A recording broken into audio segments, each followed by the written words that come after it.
So here's what my thing looks like, full res. Okay, so you see that? Yeah.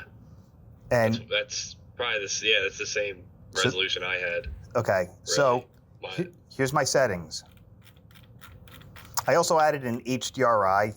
Your scene might be a little overly lit. So cycles GPU. I knocked the viewport down to 100 and I turned off denoise because you don't need to see this crazy high. You hit 1,000. So that's just way too high. It's slowing down your machine.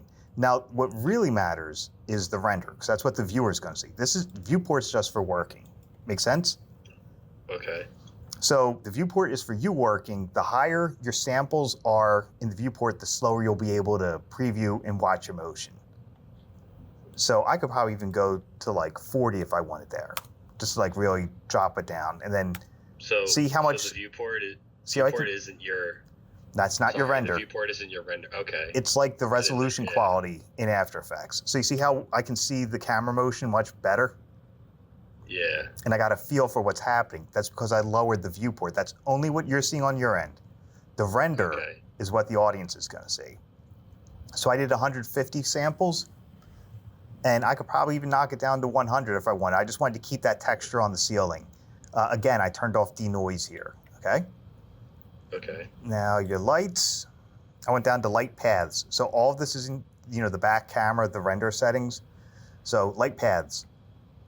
I changed your total to 8, and the highest I made was 8. Transparent, I don't know if anything's even transparent in this scene, so I knocked that down to 1. Is there anything even transparent in this? No, there's like a little bit of light, but there's too much light for the light to even see it. Yeah, oh, well, you don't even worry about the transparency of the light, so I'm just going to knock that down to 0. Reflective, refractive, we could probably turn these off. Because you don't have any mirrors or glass. So I'm going to turn those off, and we'll do another test sample. Because like I said, test and then see what your render time's like. You know what I mean?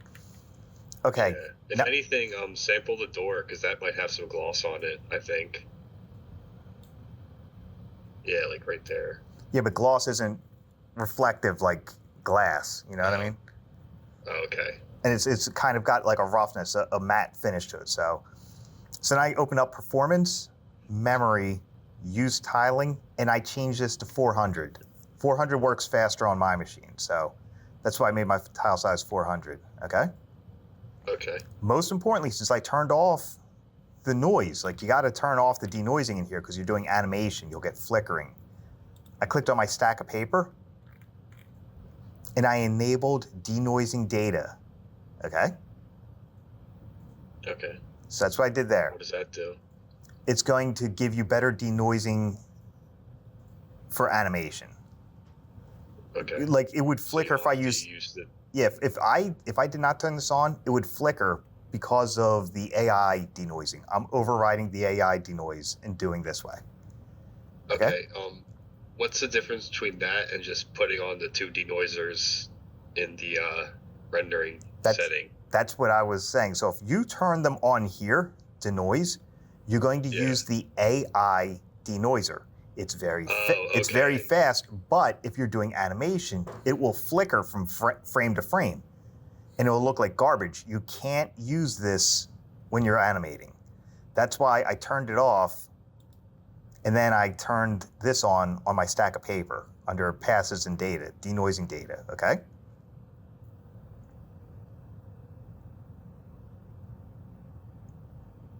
You good so far?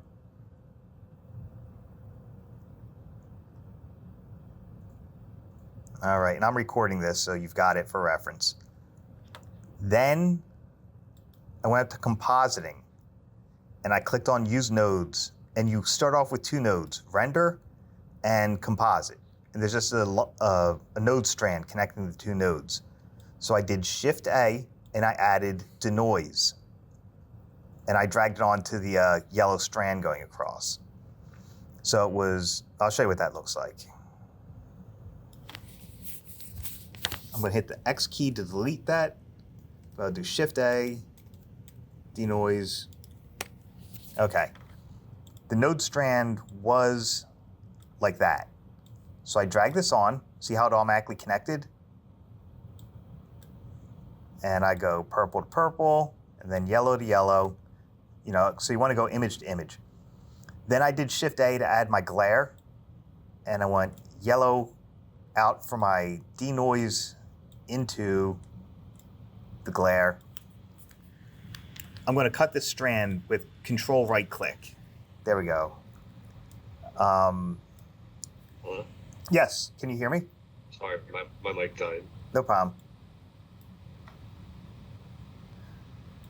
So if you do Control Shift and you click on the render layers, that's what put the thing in the background, the image from when I did my render test. So first I rendered it, my test, then I, clicked Control Shift on the render layers. That put the image in the background. V will zoom you out. Alt V or Option V will zoom you in, okay?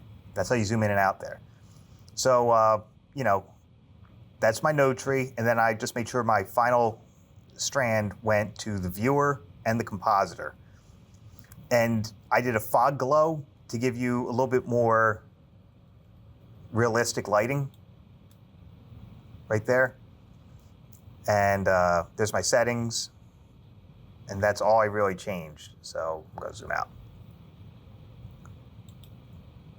Now let's see what this looks like. Let me go get a little bit of the door plus a light so we can see right there. That's gonna show me the glare, okay?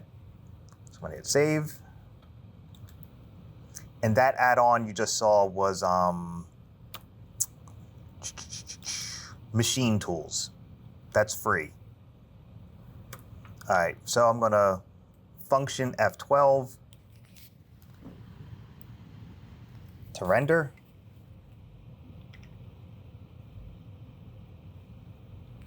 So once you mirror my settings, I want you to tell me how long it takes you to render one frame. Because if my machine's faster and you get all your stuff done, I can render it out for you. So for me, that was a little bit longer, 15 seconds, doing it that way. But we've got a little bit more complexity. Watch out for your plane there. But that might just be a shadow. So we're still good. Like, this scene has more material, and is it looking fine to you?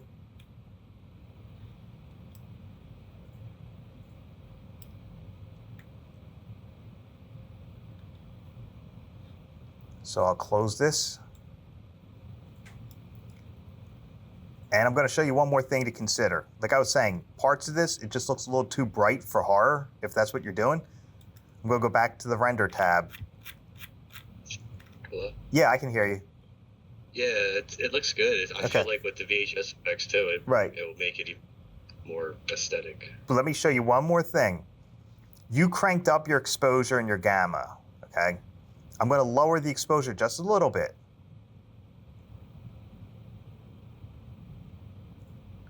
Let's say, right about there.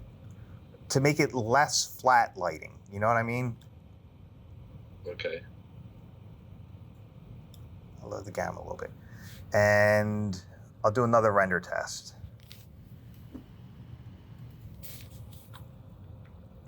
Because it was just a little too bright for horror. You know what I mean? Yeah. Well, what like a whole thing.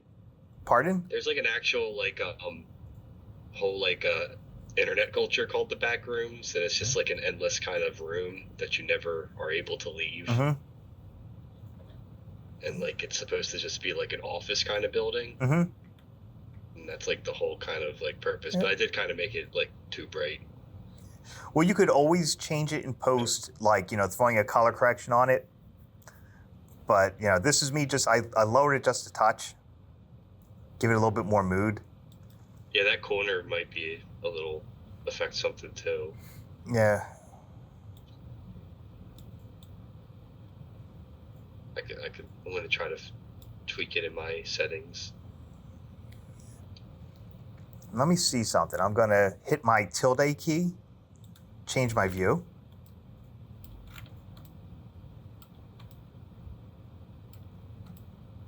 Okay, so you've got a ceiling. Yeah. Okay. That's what's doing it. Since there's a ceiling, that's why I'm not getting the HDRI settings. Okay, so I can go back to, let me hit N for here, go back to easy HDRI. Now I'll just turn that off. That'll probably even speed up the render more because HDRIs eat up some space. In the camera, he sees part of the ceiling, so I don't know. Yeah, that's what I was saying. Since you're looking all around, that's when it's best to, so I'm going to go to my shader editor, go to world, and just delete those. Hit tilde, go back to my camera. Yeah, see, there's my world. Go get rid of the HDRI. We're good. Lighting did not change because you're in a closed environment. And I'll do one final render test to see if getting rid of that HDRI speeds us up a little bit. Because like I said, if you're not seeing it, there's no need to have it. You know what I mean? Because it's useless. There's no windows or anything. Yeah.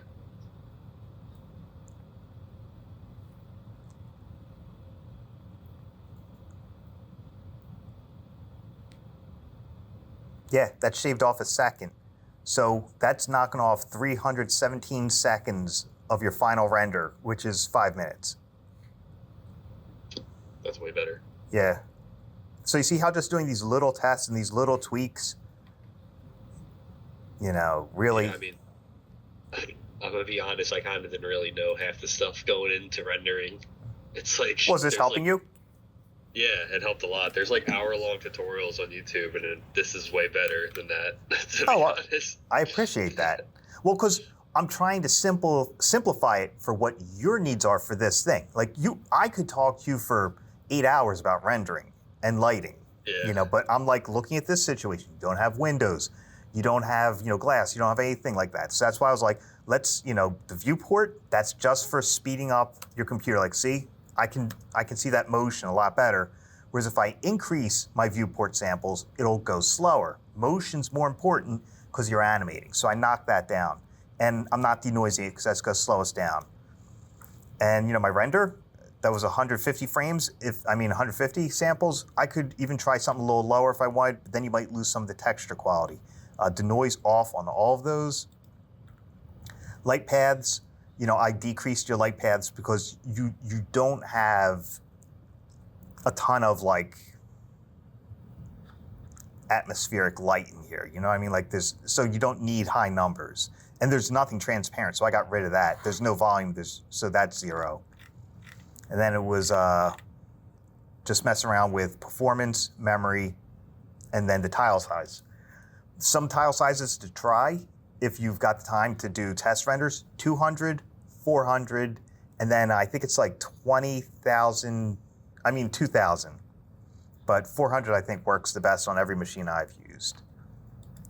And you know, since we turned off all the denoising, I had to click on the paper stack, enable denoise data, and then in my compositing node tree, I just denoised it here. And it's pretty fast, it's pretty clean, there's no fireflies, there's no noise. So bless you. So that's just it, and you know, just go back to your layout to check everything out, you know. So I'm glad I was able to help you. I'm gonna put this in Google Drive for you for reference, so you can look at my settings, and plus you'll have this recording. Okay. Yep. All right, and are you at? Wait, let me go here. The printer paper, frame 1. You start, you end on 317. This is going to be where here's what I recommend, okay? Now, there's no alpha. You know, there's no windows, there's no transparency. I have that turned off. Color depth 16, compression 0. So those were uncompressed, and I did PNG, okay? I do PNG because if my render crashes, say it crashes on render 80, well, I've got 80 frames that already rendered because they're still images. So now I would just change my frame start to 81 and then keep on going. It's like a fail-safe. Okay. How would you export that into After Effects? because I exported like just the MP4 file. Right. And I just edited that. So what I do in that situation, I'll actually show you. Because I like to bore people. We'll go new project. Sorry. No, that's fine. Take up too much time. No. Well, this is important because, like you said, you're thinking ahead. Oh, if I do still images, how do I do this? And not everybody knows how to do it because, you know, it's always better. Like when I'm done teaching Monday, I'm putting all my videos up, you know, public, and you'll be able to just reference the entire course, like over the past 7 or 8 years I've taught it. So everything's going to be there. All right, so I'm going to call this test, put it on the desktop. Okay, so I'm going to make a folder just because it's going to get heavy, you know, with all the images called art. And I'm going to import, so file, import, file, C drive, whip. Let's see. I'm going to do...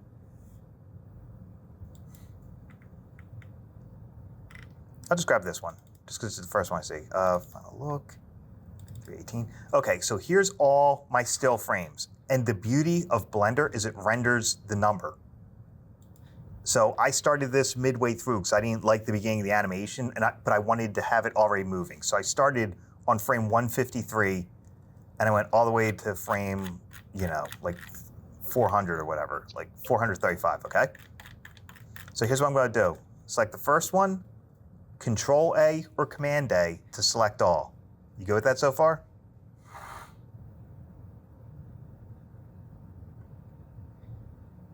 Right here, PNG, it's showing it's going to be a sequence. Yeah, sorry. Yeah, no problem. My mic keeps dying. Don't worry. So Don't worry. Silent, that's why. So, and I'm going to click PNG sequence right here, all right? And I'm going to hit import. Now look what happens. So if I drag this into my timeline, hit the space bar, there's your motion. It already said 1 frame per image entitled together in alphabet in order. No problem at all. I'm going to delete these. Here we go. You can double click on an empty spot in the project panel to, you know, import, or you could go file, import, file, or you could just click on your finder and drag them in. So I clicked on the first frame I rendered. You good so far? Yeah. Control A or Command A to select all, okay? So all my still frames are imported. And since I did a PNG, it's saying, hey, do you want to do a sequence? I click over here, PNG sequence, and then I hit import. And I get this image in my project panel. So I'm just going to drag this onto my new comp button, and there's my composition. That's the right aspect ratio, duration, and all that other fun stuff. And as you see, I'm at a lower resolution so that I can preview it faster. See how it's moving better once it's already cached it? Okay? Yeah, that's great. So that help you out? Yeah. All right. A lot, actually. Okay, that's what I'm here for. And if you run into any trouble, I'll be available throughout the week as well as the weekend. And that doesn't apply to anyone else in the class. You can all, you know, you're on your own. Okay, so don't forget, when you're working in After Effects and you're doing something heavy like this, edit, purge all memory and disk cache. Because just me showing you this, that was 4 gigs just from doing a couple seconds. So, you know, I've already watched this. I don't need that eating up my computer anymore. All right, you feeling better about what you got to do? Yeah. Here's what I want you to do. Render 1 frame with those settings I showed you, and then tell me how long it takes you, okay? Yeah, all right. And what you're still going to be doing is you're still, you know, function F12 or render image. But when you are ready to render the whole thing out, like you're happy with the render test, that's when you go render animation. And since we set it up in, you know, the stack of papers, no, actually it's right here at the printer. We set it up to say, this is where it's going to go to. I'm going to click that folder and name it. And I said, I want PNG, RGB, because there's no alpha, 16-bit color, no compression, and you're good to go. So yeah, just do one frame and tell me what it is. It's 20 seconds. That's a lot better than it was before, wasn't it? Yeah, seriously. Okay, so we shaved off several hours of your render time. Nice. Yeah. So if you try and render it tonight and my math is wrong... Wait, no, never mind.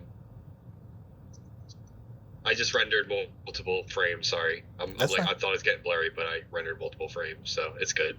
All right, way to not listen to me. No, I'm just kidding. Yeah, if you try it tonight when you're happy with your motion and all that stuff, render it out, and if it takes longer than you thought, you know, I could render it for you from work tomorrow. Okay, thank you. Yeah, no problem at all. All right. Who is next? Who's got a question? And that was good because we got to dive a little bit deeper into Blender, which is always helpful. Yeah, I feel like it's a really good software to learn. It's the best software to learn. It's free. You could use it for anything. And if you don't have a powerful computer, you could still learn on it just by, you know, changing your render view. Like, let me open your thing back up. Oh yeah, I gotta email you this file anyway. Like I could go to my wireframe view and hit the space bar and get a feel for the motion if you don't have that type of processor power. You know, or you could do solid view. Look how fast we're going. And now we've got a better sense of depth and layout. See that? That's why I love Blender. You've got such great control. There's the materials. See? We're going pretty fast. That's because, like I said, I knocked down my viewport display because I don't need that detail. I just want to look at the motion. If you really want to get sick, you could do rendered view, but it's not as clear because it's got all that lighting detail that you're going to need. So, all right, I'll put this in Google Drive for you on YouTube. So hopefully you've all got YouTube channels because now you're motion designers and you know, you click on your profile and go to YouTube Studio. So here I am in YouTube Studio. You go over to the channel setting on the side, click on Audio Library. What I suggest everybody do is don't use copyright music because you'll get blocked online. You won't be able to show your work anyway. What I do is I click the upside down triangle, and I go to Attribution Not Required. Like when I'm doing pieces for public posts for other companies, we do give attribution, so you know we could just change that. But you know, for this work, I would just do attribution not required, and then you do whatever other. Let's do mood. I'll do funky. Hit apply. So I've got these two settings, and I'll just play this first song. Wow, that's incredible! And if I want it, I just click the download. So first of all, you might need to do this. On a PC, you go to Edit, Preferences. On a Mac, there's like an After Effects menu up here. So you go to the After Effects menu, then down to Preferences. So it's Preferences is where you need to be. And I believe it's General. I'm going to let you know in a second. Memory and Performance, that's where it's Memory and Performance. Click off of Enable Multi-Frame Rendering, then hit OK. That's your first one. You want to have multi-frame rendering off. Now I'm going to just... You just need it off for when you're rendering. Okay. You turn it off once and you're good. Now I'm going to open up a project. Okay, so first thing you want to do when you're rendering, check your render bars. Make sure they begin and end when you want your project to render, okay? That's step one. If you need to change them, click on it when the mouse changes, like that, and drag it to whatever length you need. That's the first step. Second, make sure you've got the right sequence clicked on in your timeline. Whatever sequence you have clicked on is the one you will be rendering. So make sure you got the right render sequence, the right sequence selected. Make sure your render bars are the right length. Are you heading out? Okay. So that's the first two steps. Then here's what you do. You go Composition, add to render queue. And the render queue pops up down here. First thing I do is I click on the blue text that says high quality. It's going to default you to QuickTime. QuickTime is uncompressed, it looks lovely, but the file is huge and it might take you longer to render, okay? So what I suggest you do, and what's best for just this homework, click on the drop-down menu for format that says QuickTime and choose H.264. H.264 is like a JPEG. It's not uncompressed like a RAW photo. H.264 is compressed, it's a little bit smaller, and most importantly, H.264 plays on both a Mac and a PC, okay? You don't have H.264? Oh, you know what? Great job, Deshaun. You can only get H.264 on Adobe After Effects 2023, okay? So if you're below 2023, and I'm gonna show you what to do, you would only be able to do QuickTime. So first I'll show you the H.264 settings. So format H.264, then the next section, video output, click on format options. Crank it up to 50 for your target bit rate. The default might be too low. The lower your bit rate, the more pixelated, blocky, and the less detail and clarity you'll have in your render. So I crank it up to 50, then hit OK. Those are your main settings for H.264. You would click the OK button. Now I'm going to show you for QuickTime. I'm going to take this back to QuickTime because that's where some of you are going to be because you don't have the new one. Format options, Apple ProRes, uncompressed, sure. Click OK. And the last thing is output 2. Click on the blue text once. This is what you name it. I'll call it test render. And then you say where it's going to go. I'm just putting it on my desktop for the fun of it. Hit the save button. And lastly, you hit the render button right here when you're all done. And I'm missing some files just because I just threw this together real quick. This shows you what frame you are. So I'm at like 70 out of 370. This is the percent I'm done. And this is going to run pretty quick because I'm missing some files. That loud sound lets me know I'm done. So I'm going to click on the name right here, hit the backspace on my keyboard to get rid of it, and close my render queue. I'm not going to save this because I didn't want to change that project. But normally I always save before I render because Adobe crashes a lot. So here I am with a QuickTime file when I want H.264. Let me know if this works for you. Do you have Media Encoder on your laptop? Yeah, Adobe Media Encoder. It should be downloaded with After Effects and Premiere. I believe you have free access to it if you've already paid for the other ones. No, keep rendering because you can only do QuickTime. So I'm showing you the next step. So it's right here on mine. So I've got Media Encoder already pinned to my desktop. You would find it by searching your computer for Media Encoder. It'd probably be in the Adobe section. When you first load up Media Encoder, it takes a while to open. It could take several minutes. So I'm going to show this again when you're ready. So you go to the Queue section and you click this plus button right here. So I click the plus and here's my whole list of options. So I'm going to go to that test that I made. That is QuickTime. I'm going to hit open. Now in Media Encoder, you want to use the drop down right here. You're going to want H.264. You're going to want this drop down. You're going to want to say match source adaptive high bit rate. Match source just means it's going to be the same aspect ratio, the same duration, all that. We're just getting an H.264, very little compression. Lastly, click here once, and this is what you're going to name it. You'll save it to the desktop, save, and when you're all done, you click this green arrow right here, and then it renders. And you saw this was a lot faster than After Effects because it already rendered all my effects and all my lights and all my blending modes. So it's usually faster to change your codec after it's rendered. And again, I just clicked it, deleted it. So I'm going to show you the difference. Here's why it matters. The QuickTime animation is 10 times larger than the H.264, okay? And that was a very short animation I did. So if you've got something more complex, your file will be a lot larger. It'll take you longer to upload it. And then I've got to convert it to H.264 anyway so that Professor Jones can see it.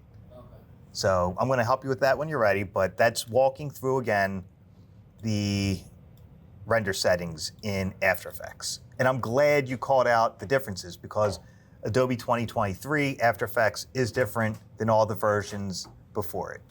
Okay, so I'm going to give a little bit more of knowledge here. 1 second. When I'm working in Blender, and this will apply to Adam, when I'm working in Blender, I only have Blender open when possible. Like I'm screen recording now, and I've got Media Encoder and After Effects, but the more programs you have open, the more RAM you're going to eat up, and the slower your machine's going to go, and the longer it's going to take you to do everything.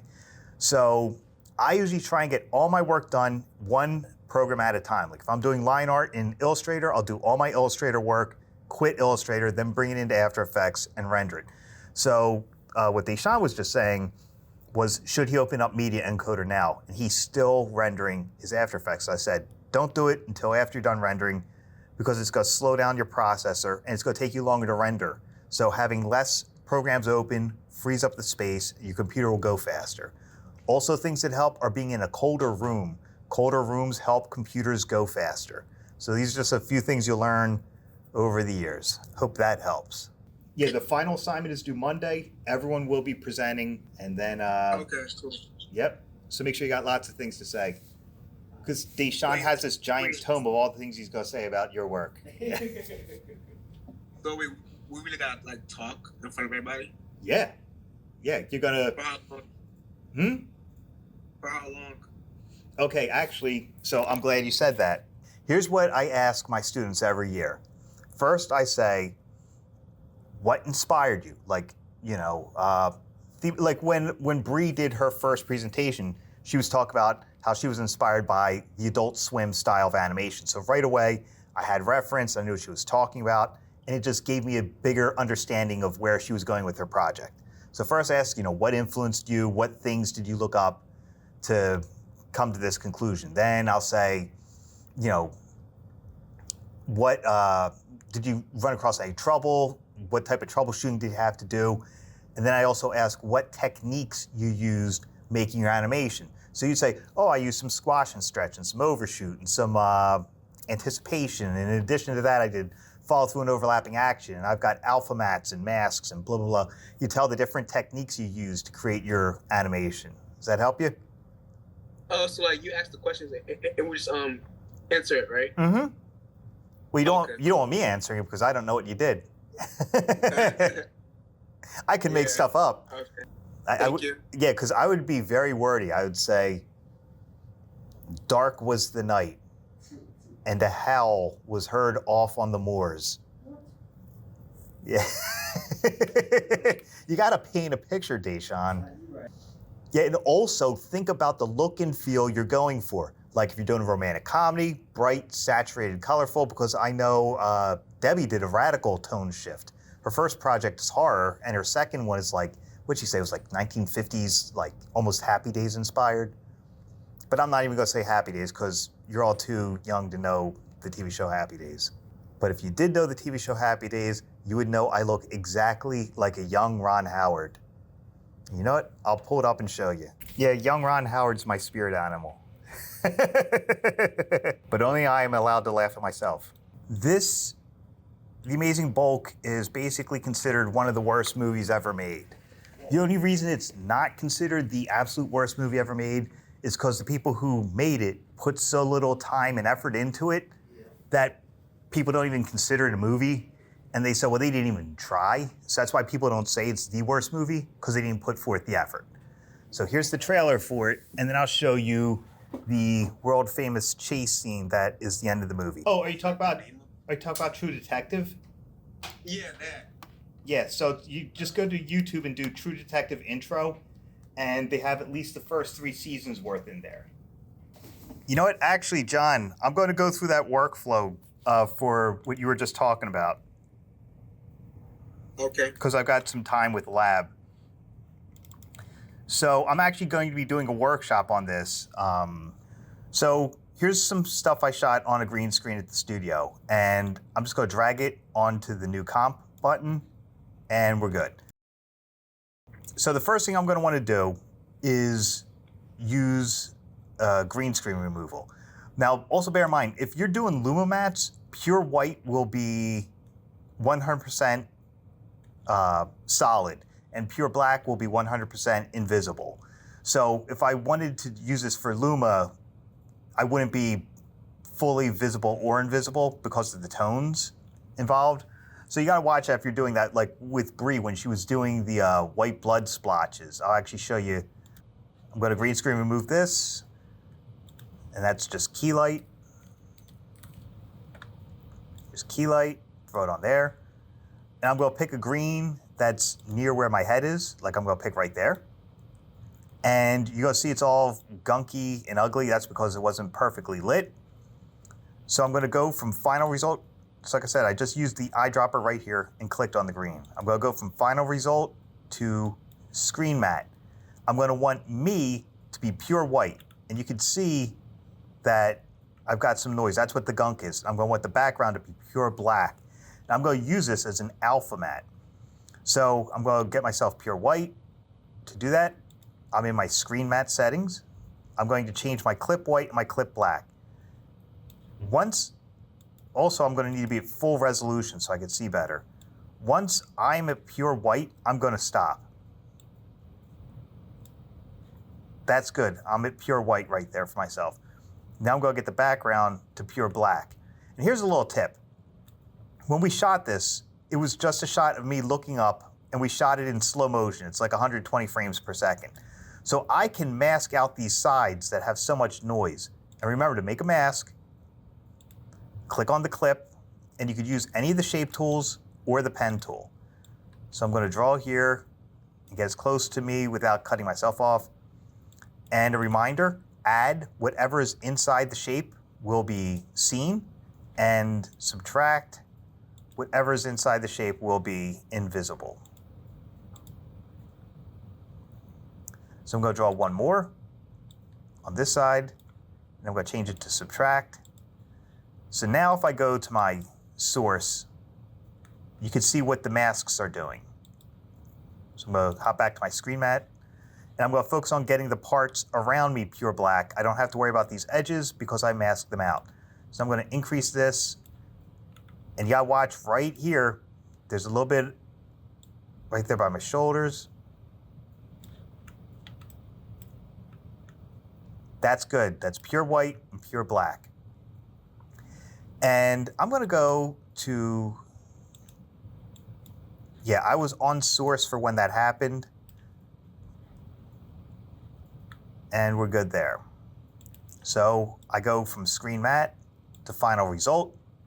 And there is me keyed out. Now I'm going to come in a little bit because let's try. I'm going to go to shrink row. I'm going to go negative a little bit, just a little bit to come in. And soften, I'll soften it just a touch, not too much. That's much better. Okay, so what I'm going to need to do is use this as an alpha matte over a duplicate of the video clip with the green screen turned off. So what I'm going to do is I'm going to duplicate this. Command D or Control D. The top one's going to be my alpha matte, so I'm going to keep the green screen removal on. And the bottom one, so let me click here. There's my alpha. You can see it around me. The bottom one, I'm going to turn off the green screen. So now it's time for my alpha matte. I go to my switches and modes. Here's my mattes in the modes. There's my switches. So I'm going to be in mattes. The bottom, remember you put a Halloween mask over your face. So I click on the bottom one because I'm using the top one as my matte. Go over to my track matte settings, choose the layer that's using it, and now I've got a perfect, clean green screen removal.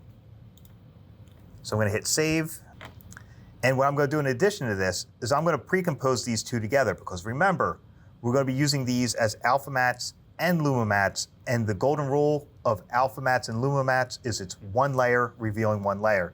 So I've got to pre-compose this because it's two layers. So I selected them both, right-click precomp. I'll call this alpha matte color so I know it's in color. Click move all attributes. It has to light up blue. Hit OK. Oops, I accidentally hit Control D. All right, so I'm gonna save. Now I'm gonna grab a video clip to put behind it. And just a reminder, if you keep going all the way into my art files, there is a folder that's called stock footage. And I'm gonna do the blood splot again. Let's see.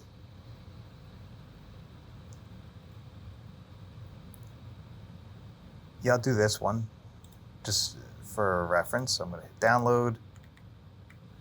And the blood moon, yeah, I'll put behind me. Yeah, sure, I'll use this clip.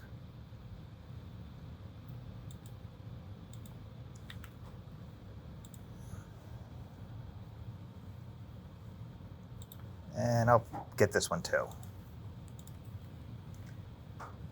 All right, so those two are already downloaded.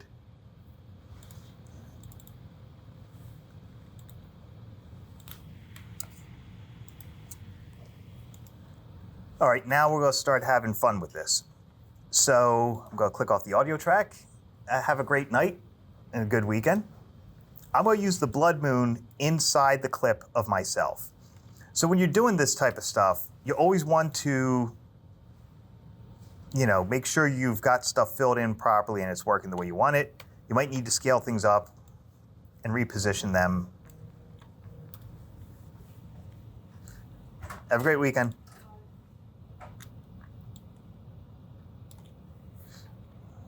All right, so the matte, the Halloween mask goes over your face. This is what I want to have masked. So I've got the alpha matte above it, click on the layer below, go to my track matte settings, choose the alpha matte, and now I can start lining this up even better. This is what the alpha matte looks like. That's the default. Clicking here would be Luma Matte. See how it's showing the tone of my face. I get a completely different look. This is the invert for either of them. So that's alpha invert, Luma invert.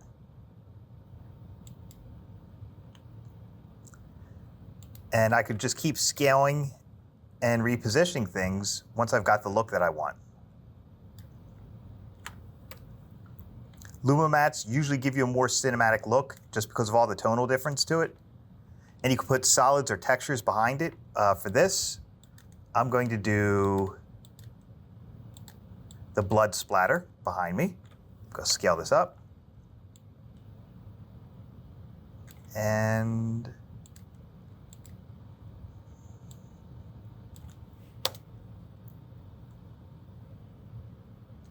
that's what we're getting for that. I could also darken this. So I could go to my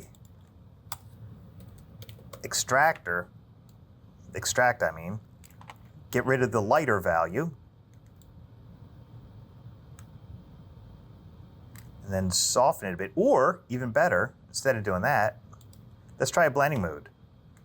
So I'll put a black solid behind. I'm just right-clicking in the empty space in my timeline. So we'll do a black solid. Put it at the very bottom of my layer stack. Now I'll try blending mode. I'll do, multiply. Yeah, multiply gets rid of white, screen gets rid of black. So let me try and brighten this up. Let's try levels. And let's set this back to normal. And let's see if there is,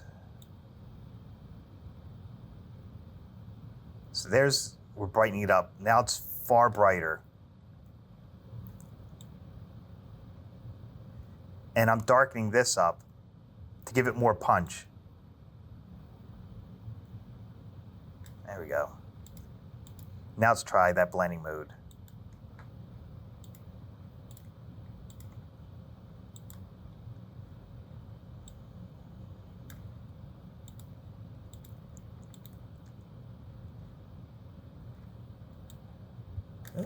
Do.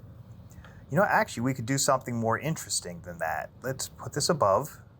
I'm going to hide it. We got that happening. Let's try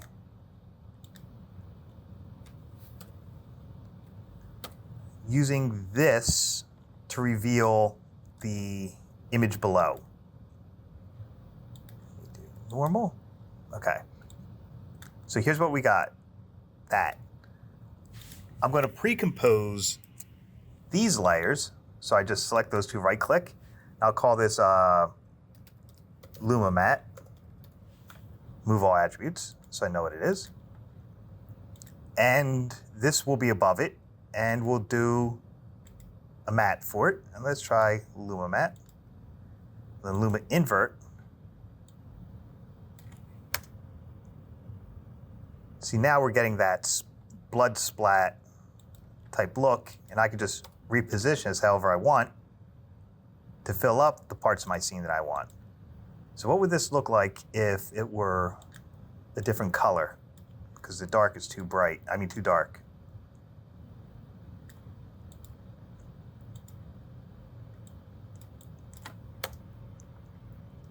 See? Now we're kicking it up a notch with all that. And I could always, if I want, add a little bit more depth to this by putting back in my original alpha matte. And we could try blending modes like, let's try multiply. Do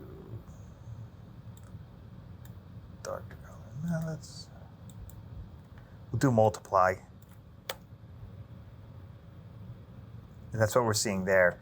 But if I also wanted, I could just go normal and lower the opacity of it.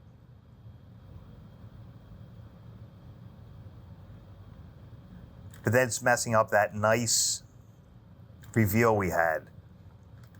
So I'm just showing you ways you could add some other elements. Gotta go in here, take a look at the moon.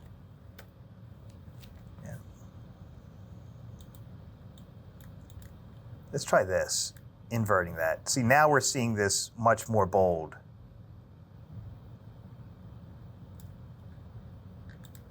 Look at that, we just repositioned this however we wanted. So that's a little intro to the double exposure effect. Hope that helps.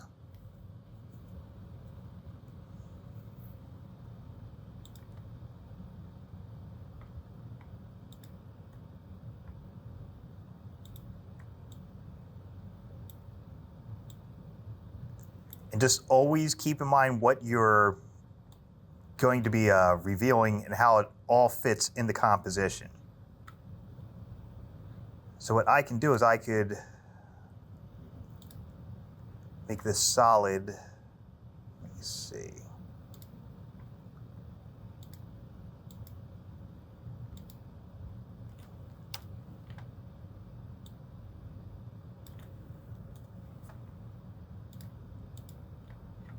Yeah, so what I'm going to do is I'm going to make a white solid. Well, I'm going to make a new solid that's the exact same color as that. And I'm going to put it below it, pre-compose these together so I fill up the screen again. Now let's try that.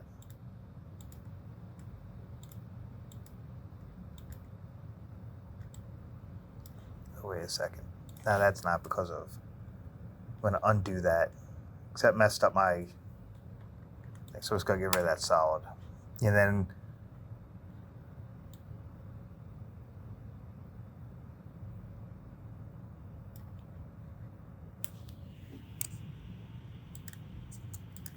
Let's try selecting all, scaling it up. Just to fill that up. Now just realign all this stuff however I want.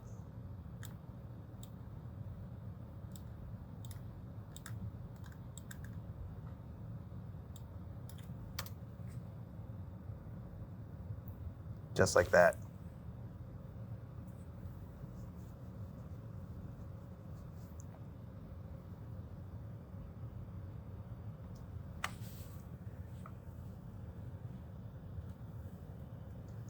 Anybody else have any other questions?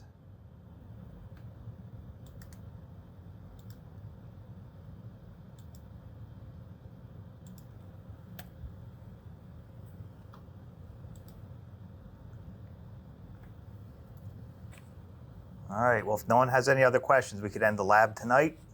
I could be reached, throughout the week, and I'll be checking my email over the weekend. If anyone has any questions, reach out to me. All right, thank you, Professor. Yeah, no problem at all. How's your project coming along? Did this help? It's coming. This little recap? What'd you say? Did this little recap help? Yeah, definitely. I'm definitely going to be watching this again. Yeah, and just remember when you're doing Luma Mattes, the values are going to dictate everything. So, like, I'm going to make a new comp here. Professor. Yeah. And I'll put the moon behind again. Okay, so if I use this, there's my Luma matte, there's my Luma invert. So I'm going to go here and I'm going to throw hue saturation on. Going to desaturate it. Now it's pure black and white, so it's grayscale. And now I can start messing around with my curves. Because remember, pure white will be completely transparent or completely, opaque based upon how you got that set up. So now I can start dialing in the look I want using those tonal values. See how we're seeing in losing different things based upon the tone? Mm-hmm. So you do that until you get the look you want.